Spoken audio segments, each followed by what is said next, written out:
RTX desktop termurah. Kira-kira sekencang apa sih? Apakah bakal sama dengan yang versi laptopnya atau lebih kencang lagi? Kali ini kita dipinjamkan oleh MSI, yaitu MSI RTX 3050 Gaming X. Dan karena review RTX 3050 itu udah lumayan banyak, kali ini kita mau explore lebih dalam lagi dan kita akan membahas spesifikasi dan juga arsitekturnya dia. Dan karena videonya sudah mulai cukup teknis, kita akan dibantu oleh 11 hardware. Jadi inilah RTX 3050 Gaming X.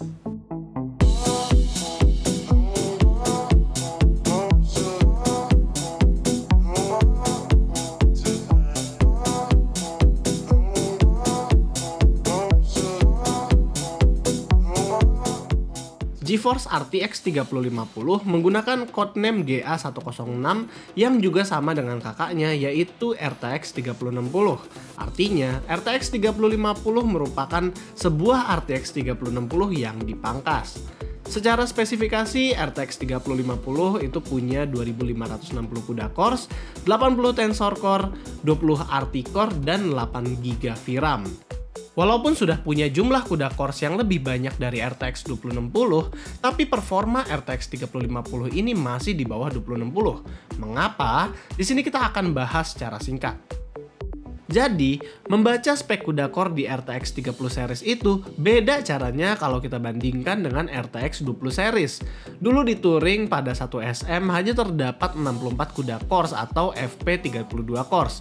Di blok sebelahnya terdapat juga 64 INT32 core yang berdampingan dengan FP32 cores.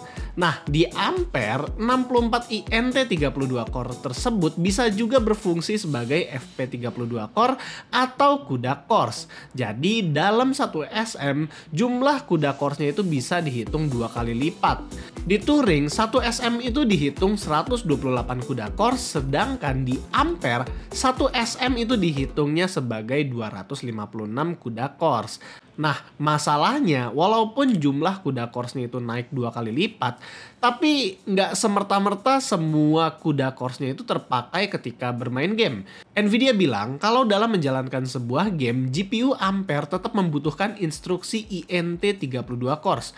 Contoh di grafik ini rata-rata setiap game membutuhkan sekitar 30% porsi untuk INT32 cores dan sekitar 70%-nya itu dijalankan oleh FP32 cores atau CUDA cores. Itulah sebabnya 2560 CUDA cores yang ada di RTX 3050 masih kalah performanya dari 1920 CUDA cores-nya RTX 2060. Karena dari 2560 CUDA cores-nya itu hanya sekitar 70%-nya aja yang terpakai ketika bermain game, sementara RTX 2060 punya 1920 CUDA cores. Oke, kita udah bahas tentang CUDA cores-nya, ayo kita masuk ke produknya. Seri Gaming X adalah seri high-end-nya MSI. Kalau kita lihat di marketplace, harga GPU ini berada di kisaran 8 jutaan. Sebagai seri high-end, tentu seri Gaming X ini punya banyak keunggulan jika dibandingkan dengan seri bawahnya, seperti seri Ventus. Contoh, GPU ini dibekali dengan 2 buah kipas yang punya performa tinggi namun tetap silent. MSI menamakan kedua buah kipasnya sebagai Thor X-Fan 4.0 dan ternyata ini adalah kelanjutan dari kipas Twin Frozernya MSI di zaman dulu. Bisa dibilang ini adalah kipas Twin Frozer yang seri ke-8. GPU ini membutuhkan 1x8 power pin konektor. MSI bilang kalau GPU ini memiliki konsumsi daya maksimal di 130 watt. Masuk ke konektivitas, di bagian belakangnya terdapat 3 buah DisplayPort 1.4 dan 1 buah port HDMI 2.1. Nah, kalau soal build quality, MSI juga perhatian banget buat GPU yang tergolong middle budget ini. Di bagian atas ada metal backplate yang kokoh dan ada juga penambahan hologram tambahan yang berfungsi sebagai penyangga VGA card biar nggak bending pas dipasang. Buat yang suka bling-bling RGB, MSI juga udah menyediakan nyala-nyala pada logo MSI yang ada di samping ini, dimana ini support dengan MSI Mystic Light. Kalau semua komponennya bisa support dengan MSI Mystic Light seperti yang testbed kita kali ini, maka semua lampu RGB-nya itu bisa disinkron di satu aplikasi aja. Masuk ke spesifikasi clock speednya, MSI Gaming X ini punya boost clock di 1845 MHz atau sekitar 65 MHz lebih tinggi dibandingkan dengan spek defaultnya dari Nvidia. Ya, expected lah dari sebuah RTX 3050 yang lebih sultan daripada RTX 3050 yang lain. Di tes kali ini kita akan menggunakan testbed serba MSI. Motherboardnya kita memakai MSI B660M Mortar Wi-Fi, prosesornya Intel Core i7 12700KF, RAM Zadak MOAB 16GB DDR4 yang di clock ke 3200, dan casingnya menggunakan MPG Velox 100R.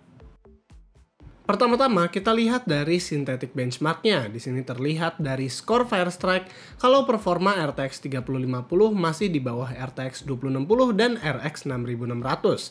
Jadi nggak heran kenapa harganya juga ditaruh lebih murah dibandingkan kedua GPU tersebut. Dan kalau diperhatikan, RTX 3050 lebih mengarah menjadi pengganti GTX 1660 atau 1660 Super. Dari skor Port Royal juga terlihat kalau GPU ini adalah GPU RTX termurah saat ini. Sebelum kita tes game, kita mau lihat dulu berapa clock speed aktual dari VGA ini ketika bermain game. Bisa kita lihat ketika main RDR2, boost clocknya ini tinggi banget mencapai 1995 MHz dan berjalan sangat stabil. Artinya kipas, heatsinknya, VRM-nya itu bener-bener kualitas yang bagus. Nah, sebagai contoh, di sini kita ada tes beberapa game AAA seperti Red Dead Redemption 2, Shadow of the Tomb Raider, Outriders, dan Far Cry 6 itu punya angka yang baik apabila dimainkan di Full HD aja.